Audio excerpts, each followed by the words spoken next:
peninggalan dari Kasultanan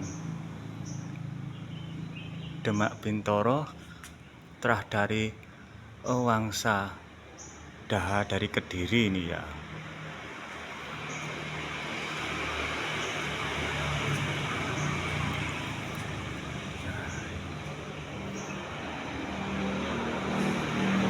Ini lokasi di Madiun Selatan, lereng Gunung Wilis.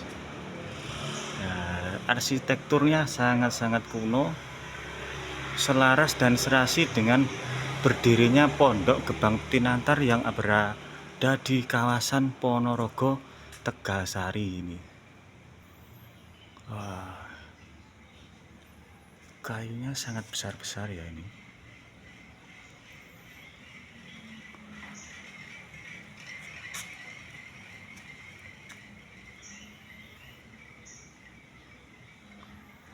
Ini masih terah dari Pangeran Diponegoro yang bergelar Saidin Panatagomo Kalifatullah ing Tanah Jawa.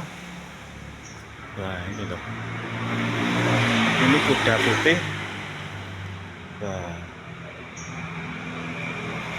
Dan ini Pangeran Diponegoro yang membawa keris pusaka warisan dari Demak Bintoro.